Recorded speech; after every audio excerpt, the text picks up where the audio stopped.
Thank you, everyone, for joining. Welcome to Racial and Social Justice Beyond the Dome. This is the second episode, hosted by the Notre Dame Club of Pittsburgh and the Notre Dame Club of Dallas.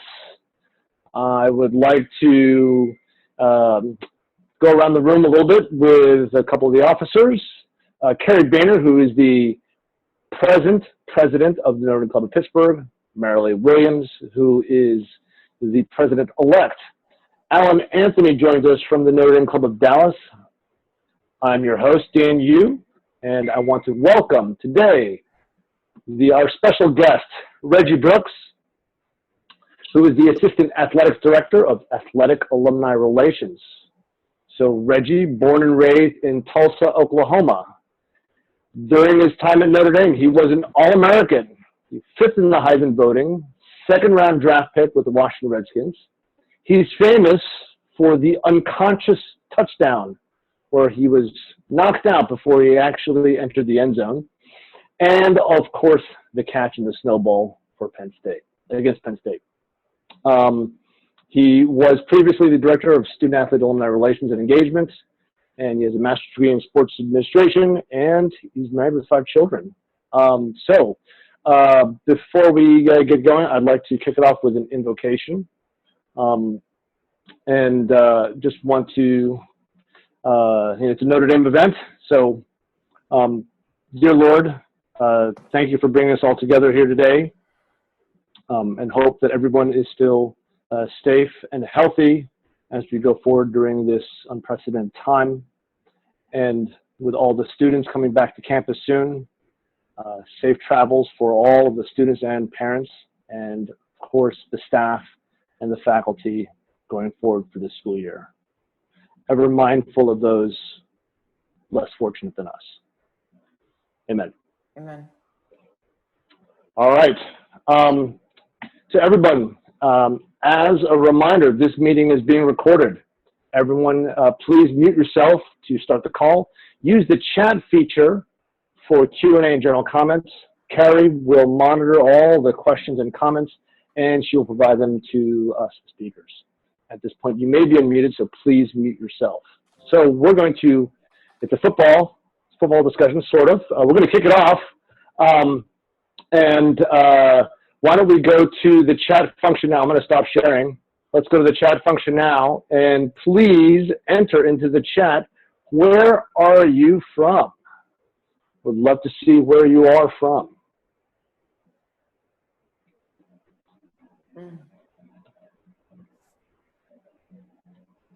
Great. We have some Chicago. Alan, you are in Dallas because you are the Dallas Club president. Great.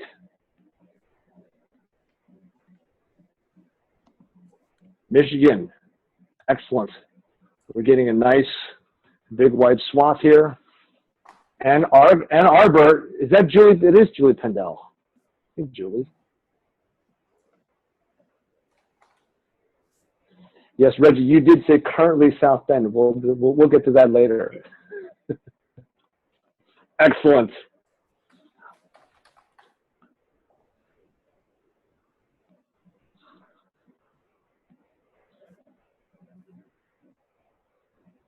All right, well, thank you, everybody. Love to see all the answers coming on in. Reggie, thank you so much. It is an honor and a pleasure to have you as our guest for our discussion. Obviously, there's a lot going on, with social justice, racial and social justice. And now you grew up in Tulsa, Oklahoma, and so that's been in the news recently.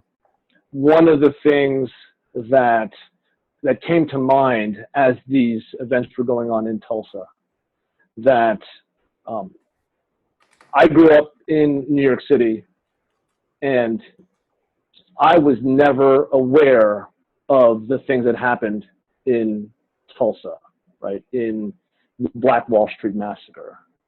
And obviously, you're born and raised in Tulsa, so that's probably ingrained into the education of... Actually, it wasn't. It was not very widely promoted within, it's not taught in class.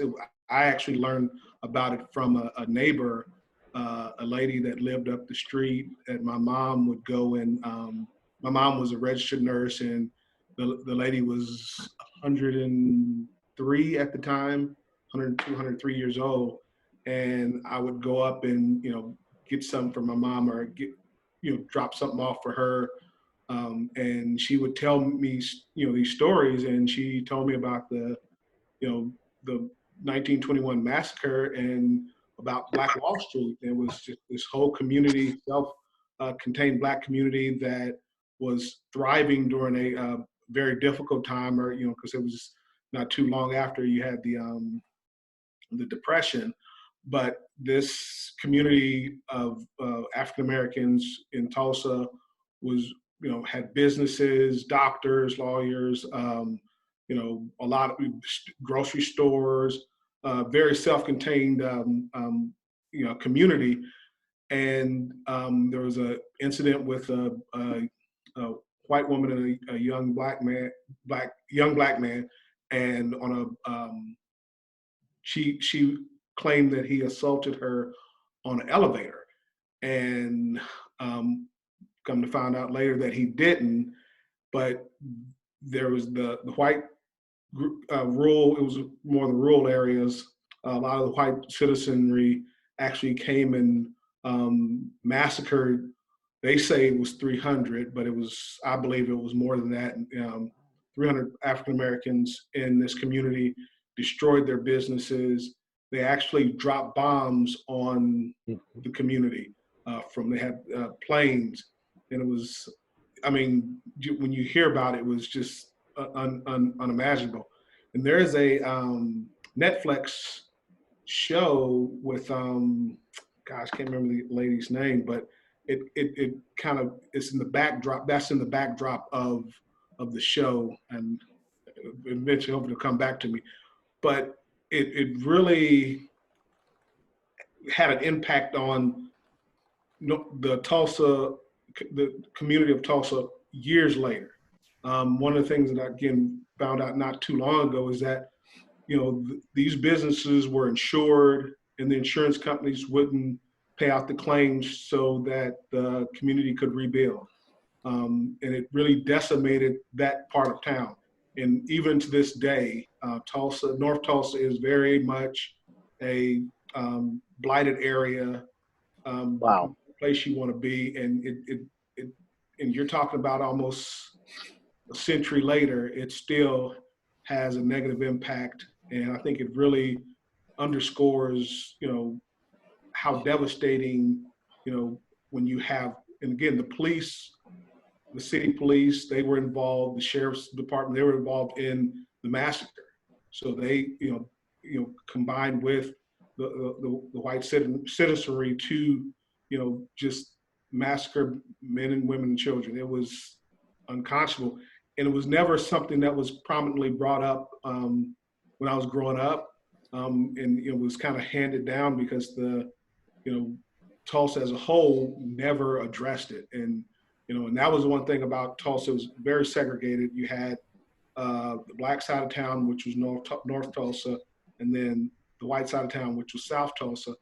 And, I would grow up not very comfortable going to the South Side, but if you wanted to go to the mall, if you wanted to get, want to go to the hospital, you had to go south to get there. None of these amenities were available in North Tulsa.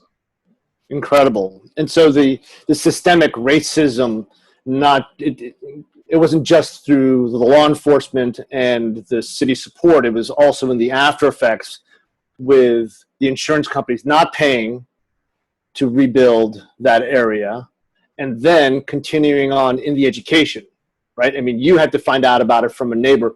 I'd be curious to, by show of hands maybe, and Carrie, if you could kind of like take pictures of screenshots of the different pages, but show of hands, I only found out about the Tulsa massacre, I think maybe a year or two ago. So if anybody, by show of hands, learned about this incident in their schooling, I'd love to see that.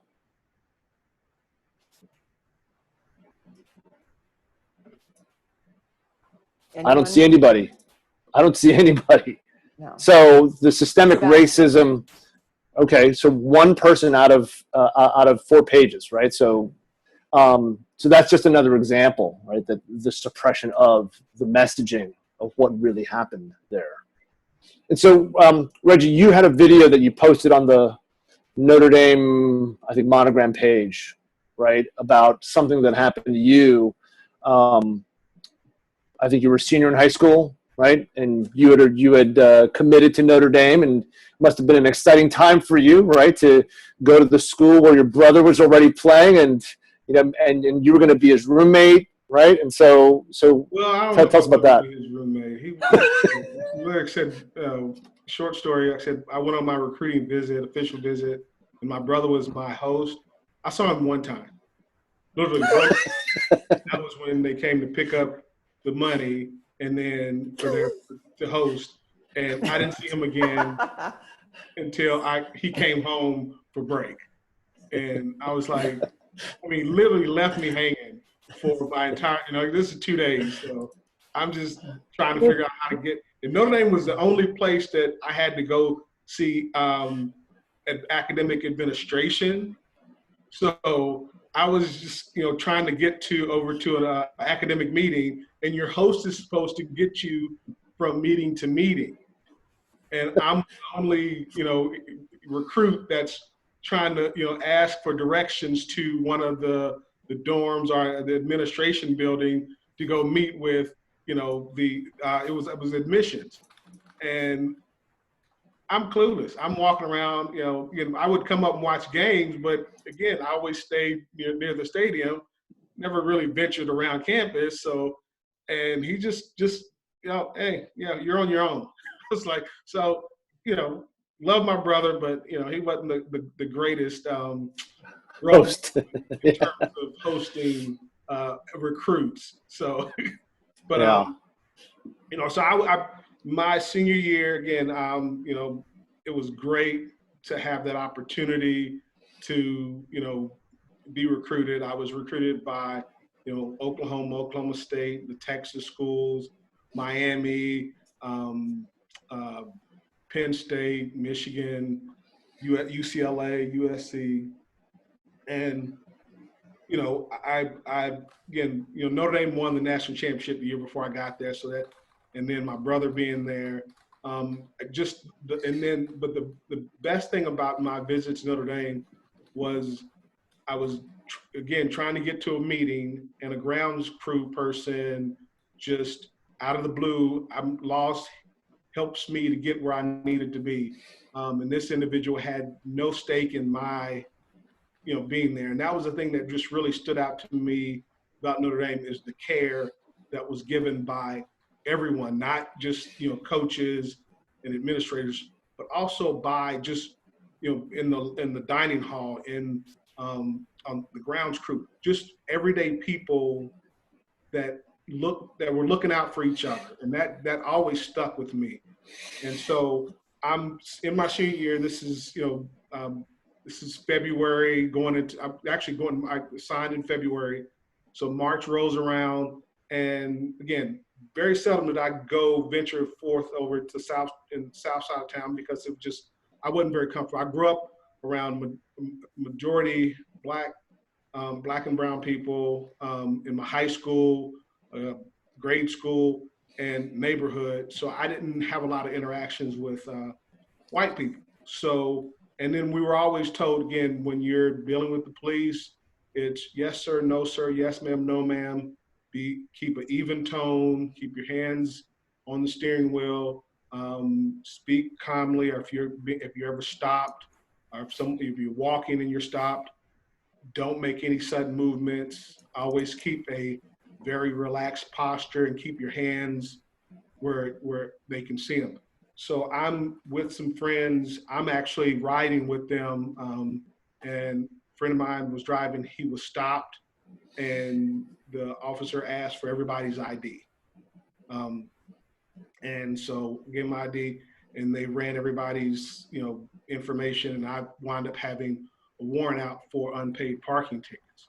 So I was put into the back of the car, and again, they were, and they usually have another officer come, but this officer was just kind of talking and random, saying, and made a statement that kind of really threw me back about, I don't feel like doing the paperwork. Just might as well take him out to the woods and get rid of him.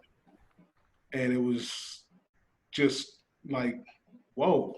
And it was just scared the crap out of me. Again, I give him, maybe it was joking. I don't know. But, this was said, and, the other officer came, and again, I had, had this, I'm just sitting back there and, by myself, and I'm like, whoa, this can't be good.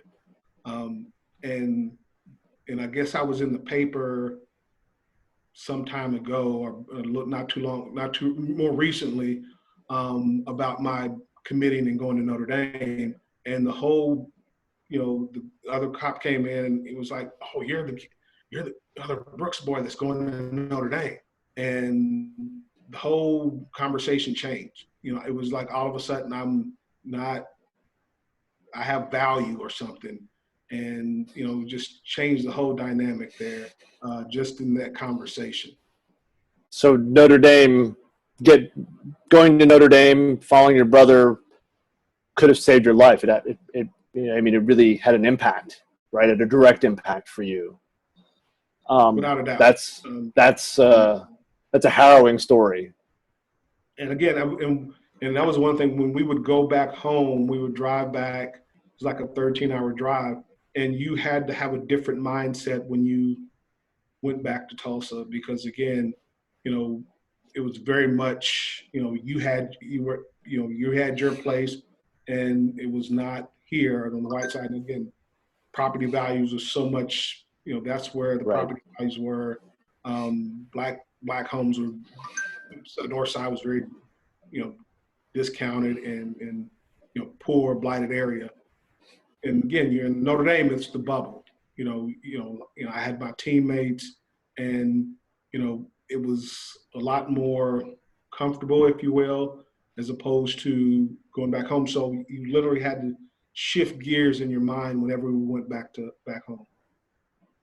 So one of the questions from the group, so you had the talk, right? So how to behave, and who gave you that talk, or was it a bunch of people that did? Oh, it was my mom and dad. Yeah. And again, like I said, I had 2 older brothers and 3 older sisters, and it was, everyone knew. It was just when you go into the south side of town, you have to be on guard and don't go by yourself. And when you're confronted or engaged with officers of law enforcement, you make sure you present yourself in a way that is non-threatening, and remain calm and keep a low, never raise your voice, never present yourself in any aggressive manner. So when you got to Notre Dame, right? So obviously a culture shock, right? But seemed more insular, maybe a little bit more even keeled, right, than back home. And so I guess what was that culture shift like for you? Being a player or being a student athlete, right? Life as a student athlete at Notre Dame, and a Black student athlete. Well, the biggest, when we came in, the freshmen came in a week before the upperclassmen, Mm-hmm. and we came in about 3 weeks before the students came back. So the majority of the team at the time was Black. So it was very comfortable. And, Coach Host was an equal opportunity abuser of football players. So, it didn't matter what color you were, he was going to ride you behind hard and give you what for. So it was comfortable because I was around a lot more Black students. It was just a football team. So when you're on a team, it's the camaraderie and that, bonding that you develop And like I said, that's where, I felt at home because there was a comfort level of, I, it's people that look like me, but also the white players were, they were teammates. When you bleed, sweat, work out, compete, and you develop a bond that goes beyond race. And so a lot of our white teammates, it just, you didn't have that. I mean, there were some, challenges a little bit, but we addressed it as a team. We addressed it each other. So this is how we win, and this is how we're going to treat each other. And a lot of that was, predicated on, Coach Holtz had, three rules. You do what's right, do your best, and show people you care. And that's how you treat your teammate, and that's how your teammate, you should expect your teammate to treat you. So when the student body arrived, that was like, whoa. I mean, Right. I'd never been around that many white people in my life. I just never. It was such a shock. And, and I actually, you had to move, and then you didn't have cars. So I had to get one of those carts, the laundry cart type things, and put my stuff in there and hike over to Fisher, which was, we were housed in Grace Hall. Wow. Yeah. So and so you got to, move all your stuff and go set up your room. And, it was just so different. Cause again, I said, I was, in dorm with a lot of, Black and brown people, and then white guys were teammates. So it was just like, that community was comfortable. Right. Well, if you comfort from the standpoint of we were together, because it was not comfortable. Coach Holtz made sure you didn't get too comfortable. He was a bully. He was a bully, I must say. To be that small, I've never seen a bully that small. But well, there's the famous picture of him grabbing, he had to reach up, right, and grab the offensive lineman's face mask.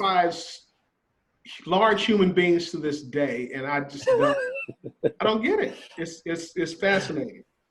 So it was not. And again, when I got in the classroom, usually one of only a few Black people in the classroom, and again, it was usually, oh well, hey, there's the athlete, and you would get the question, what sport do you play? And I found out later a lot of the Black students that were not athletes were asked that same question, when people, it was tough, and the dorm life was uncomfortable at first, but I adjusted because I adjusted my frame of reference. Instead of seeing white people as a group, I started to look at white people that I encountered individually. And that was a huge part of my shift in mindset, is because, I took people as they came, not as, based on experiences that I had growing up. So it kind of helped me adjust frame of reference and to start seeing people not so much from a color standpoint, but as people, as human beings. And the more I approached it from that standpoint, again, there were still people that were racist. Like I said, I remember being at a bookstore basketball game, and one of my teammates was called the N-word, and I freaking lost it. I went after this dude and was going to try to rip his head off. And in the same vein, I said, one of the managers on the student managers, my boy Thiemann, still my boy to this day, was there. And we would hang out. Fisher was kind of a crap dorm, and I'm pretty sure everybody that knows the campus knows it's a crap dorm. So I hung out more with my other teammates in their dorms because they were nicer. Mm-hmm. It actually had some character, but so I, that really helped me with like I said, a lot of the white teammates, and then the white students that I got to know. It really helped me to start to embrace and feel more comfortable in that setting at Notre Dame. Well, I think that's a great lesson, I think, for anybody, and for parents, right, to teach their children that you take people individually, right? And Exactly. I think that at Notre Dame, it's not perfect, right? I mean, it's just like any community, any society. There's not it's never going to be perfect, but having the, I guess, character of Notre Dame being a forgiving place, being an accepting place, as it does say on the door, right? But I think that's making it easier. I think as a whole, it's still not perfect, and we've seen that example recently. But so then, with your, you played in the NFL, right? And obviously you've seen, some of the things that have gone in the NFL, Colin Kaepernick, right? And that was a very controversial thing that went on, and going into today, right? So the things that that have progressed, especially this year, right? This is the hottest topic of the year besides the coronavirus, and so given what's going on today, and where are you in your mindset, as how can we move forward? Well, for me, it still comes back to that, this is not a,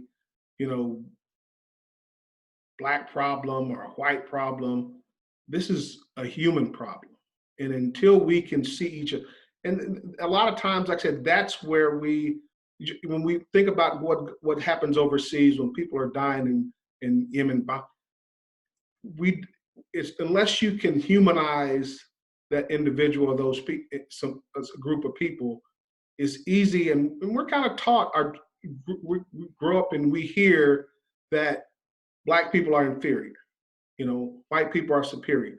That is something that is taught, and it's in the educational system, in faith. I've been reading the book, the Black Catholics, the history of the Black Catholic in the United States, and it's you have men teaching these things, and shout out to the women. I really feel if more women were in positions of leadership, because they have a heart. The heart is, again, we were trained to think women are supposed to be soft and cuddly and not, again, my wife had 5 kids. I know how tough she is. There's no way in hell I could do that. So, but it's the importance of humanizing and just caring for others. And when you see someone hurting,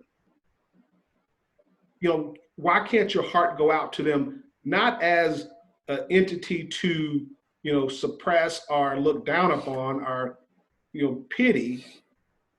Show compassion. There's a difference between compassion and pity. Yeah. Compassion is saying, I want to feel your pain. I'm trying to empathize with what you're going through.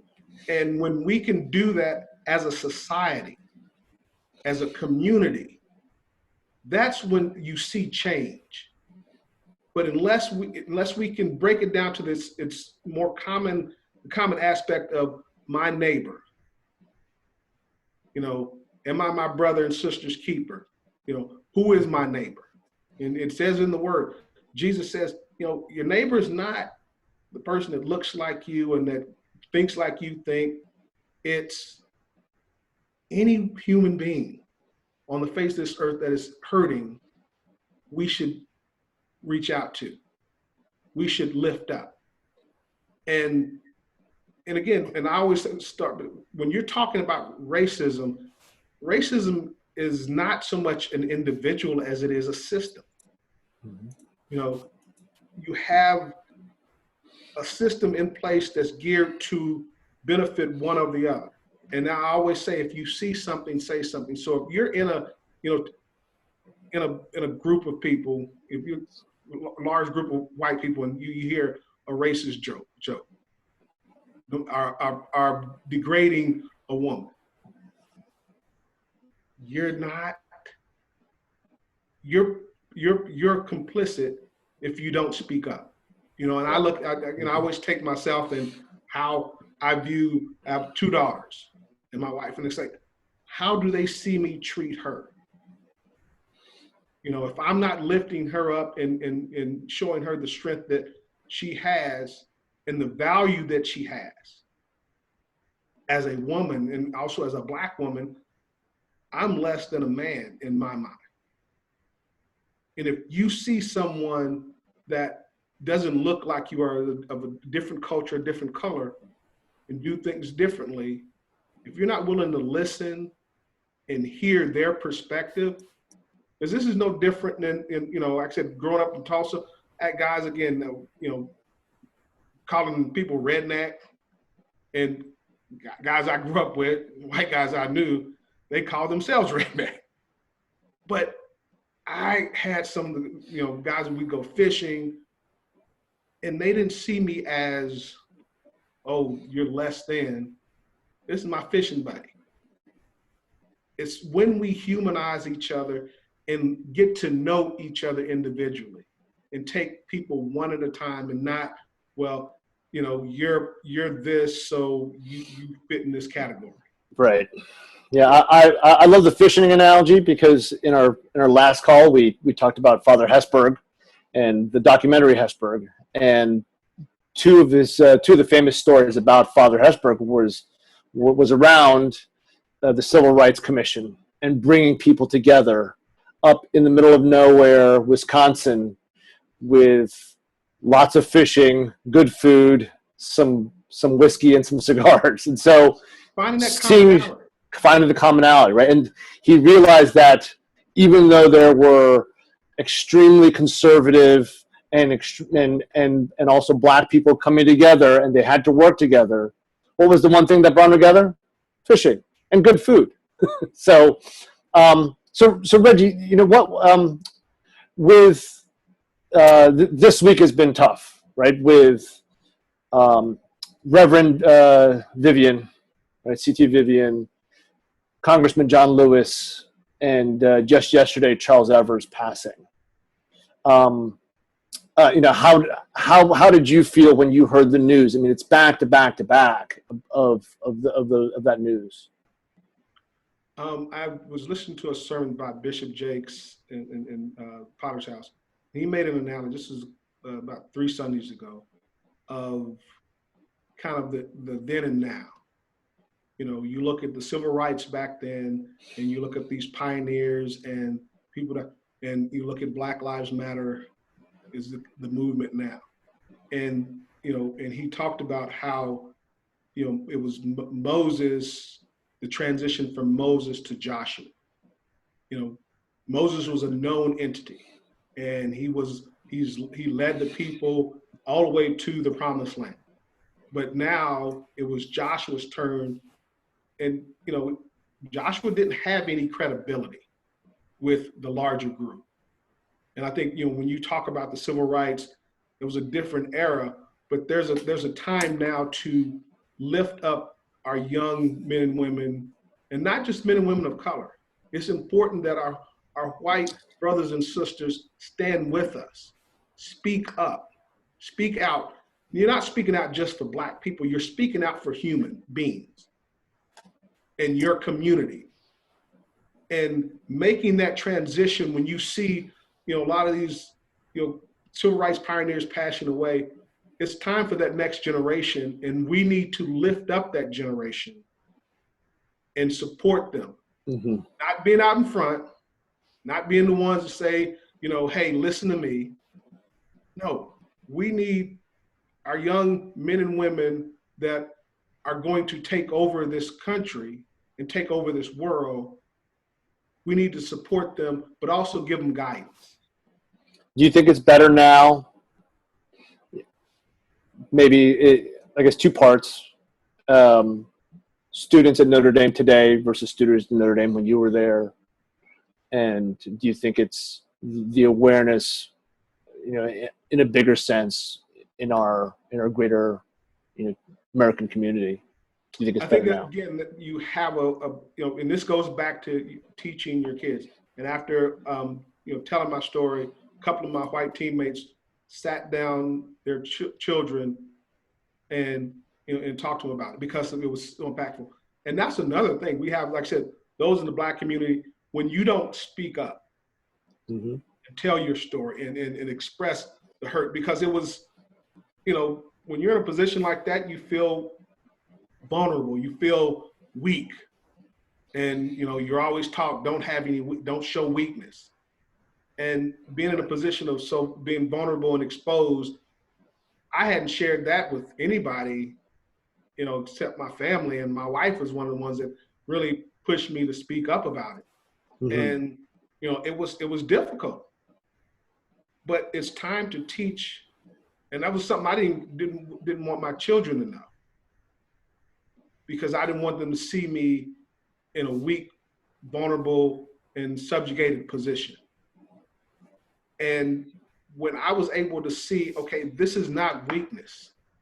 When you can be vulnerable and show care and compassion, and also show you who you are and what you've gone through, it gives that next generation, something to say, hey, we have to be better. We will be better. But once you go and put yourself out there, don't say, well, hey, I want to be the center of attention. And this is why I wanted to be a part of this, is to have this generation coming up, to speak to them and say, hey, it's time for us, at least to me, I'm going to step back. I'm going to be a support. Right. I'm going to do my part by speaking up and sharing my experience, even though it's still a little difficult, and feeling vulnerable is not a great feeling. But by doing that, I can help the next young man or young woman to be more vocal and not just sit and sit back and say, it's not that bad, it's better than what it used to be. No, that's not good enough. Yeah. We can't just be okay with good enough. We have to each stand up, stand together, and be there for our community. And I cannot impress upon, whether you're whatever community you're in, rally around each other and be okay with having differences of opinion, different values. And I've never been into the whole liberals, conservative, because I'll tell you, I'm liberal on some issues, very conservative on others. Mm-hmm. And that's just, it depends on the topic. So I'm not a big fan of labels. I am a big fan of people, and people caring about each other and wanting to see the best for each other, and being okay with, someone else lifting someone else up and me taking a back seat. No, that's not common today. Mm-hmm. But I think it should be more of that, Jesus wasn't out here to, promote Jesus. He was about here to promote the people and share and care for others.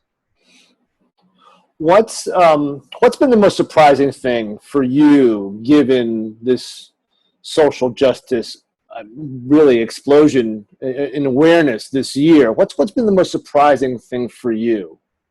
Is it the increased awareness by both sides of the equation? Yes, that is exactly it. To see, the team, like I said, guys sharing with each other. I just look at the current student athletes at Notre Dame, and also our professional athletes. They're speaking up. They're sharing their voice. I'm a big Michael Jordan fan, big Tiger Woods fans, but they never, wade into that arena to lend their voice to make change as it related to social justice. Until we can get back to the very essence of, equality. And equality is not you getting more than me. It's saying, hey, just being given a fair opportunity, a fair chance.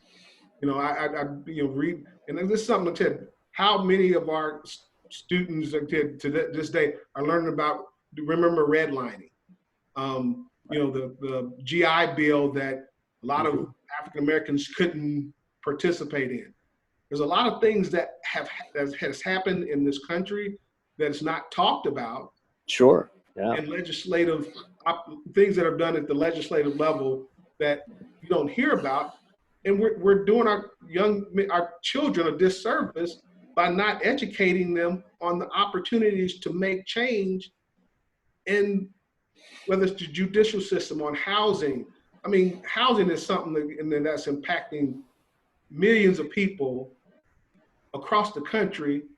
You know, and this pandemic has really laid bare our inequities across the board. And again, a lot of times it's about money. And this is not so much black or white as it is socioeconomic. Right. And, you know, I look at, you know, just the inequity in pay for women to men. The fact that that is still an issue is crazy. The fact that you can still, you know, I look at Jeff Bezos and you talk about the top 1% versus the, you know, the others, which we all are. You know, how much is enough? You know, how much money do you need to make? You know, look at the healthcare system. You have people rationing insulin, trying to stay alive in the richest country in the world. And a lot of these things were put in place to subjugate a particular group of people, but it has a far-reaching impact. The public educational system. We are failing each other, and I think that's why it's so important to, you know, to take our communities back and demand more of the so-called leadership.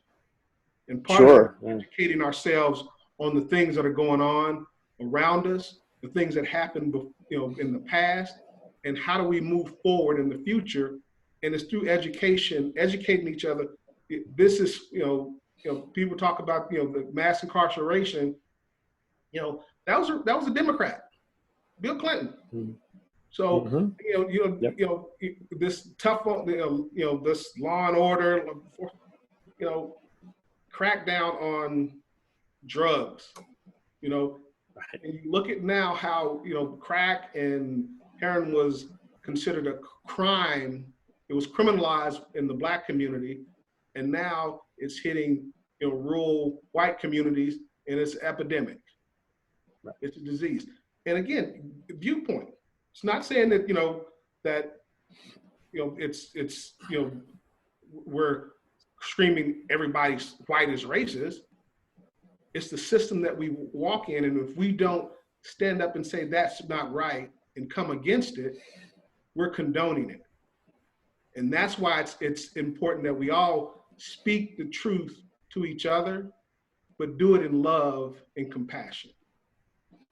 So speaking about doing it in love and in compassion, your next step is coming up soon. So you want to talk about your next move? It's actually away from South Bend. It's back down to Texas. Yes, I will be transitioning to the Fort Worth area. My wife, she's very much involved in she is actually the Chief Equity Officer and Director of Diversity and Inclusion for the city of Fort Worth. And so, like I said, you know, she's always supported me in my career moves and followed me. And, you know, she's a Texan by heart. She grew up in Texas. So, you know, being from Oklahoma, I can tolerate Texas. So, and, you know, I love her more than I don't like Texas. So I'll be transitioning down there when I'll be working for Holtz's Heroes Foundation, which is, and again, I don't want to say it's just a group of players that played for Coach Holtz, because it's more than that. It's a community of former players, but also we want this to live beyond us. You know, we want our children to take hold of love, trust, and commitment. Those are the themes that, you know, our teams were built on that played for Coach Holtz. You know, can I trust you? Do you care about me? And, you know, can I trust you? Do you care about me? And are you committed to excellence? And he would ask those three questions every day. And we would ask him of ourselves and of our teammates. And it was built on compassion and caring. So that's kind of where we are on. We're going to focus on engaging each other in our specific communities, but doing it on a national level. So our guys that are in the Pittsburgh area, we're going to support them in the efforts and energy of the things that they want to get done in their community to make them better. You know, to go out and speak to our young, to speak at the high schools. Also, the BOLD initiative, which is a big program about, I don't know if you guys have done any of the BOLD events, so it's Bread of Life, Food Drive. We're partnered with BOLD across the country and raising money and really supporting the individual communities where our former players are and making sure that we're making a difference. And this is something that we can build on and build on well into the future. That's terrific. Well, congratulations on your new upcoming job, and you're a good man for supporting your wife. So, but that's terrific news. And we all know that Coach Holtz's wife, Beth Holtz, recently passed away. So please extend, our condolences to the Holtz family. And want to give you a surprise here, Reggie. Notre Dame Club of Pittsburgh and the Notre Dame Club of Dallas are pledging to match, I believe it's a combined $500. So if anybody would like to donate, our two clubs are getting together, and we're gonna match up to $500. So please reach out to either Kerry Boehner, the president of the Notre Dame Club of Pittsburgh, or Alan Anthony, the Notre Dame Club of Dallas president. You can always reach me, since a lot of you have my info, or into the Facebook Messenger. But we would like to support you, and thank you so much for being here. I know you've got to go in a few minutes, but I wanted to make sure that we could plug Holtz's Heroes. What a great mission that is. Thank you so much, and I appreciate. And this is one of the things that makes Notre Dame special is the clubs. I've had the pleasure of speaking at different clubs around the country, and that's the community. And it's the people that make Notre Dame special, not the building. Great, we have a beautiful campus, but it's the spirit of Notre Dame is in the people that make Notre Dame great. You can talk about Touchdown Jesus, you can talk about the Dome and the Basilica, the Grotto, but the heart of the people at Notre Dame stand tall everywhere I've been. And, I've traveled across the world in a lot of sense, and I've always wherever I am, I'm home because of that great spirit and that love, not for a place, but for a community that goes all over the world. Right. Thank you guys so much. Just like on the side of the Basilica, right? God Country Notre Dame, right? And so anyway, I know that you have to go, but everyone please stick around because we actually have a fun thing. We're going to do some trivia, Notre Dame football trivia right after this. So Reggie, I want to thank you so much for your time. This has been truly an honor, and it's great to talk to you again, and good to see you, albeit virtually, and hopefully we'll have some sports here soon because I'm really struggling. Excellent. I can only do so much Netflix at this point. Yeah. All right. Well, Reggie, thank you so much. Everyone, you can stay on the call. We got some trivia coming up, and it's not easy. I promise you it's not easy. So thank you, Reggie.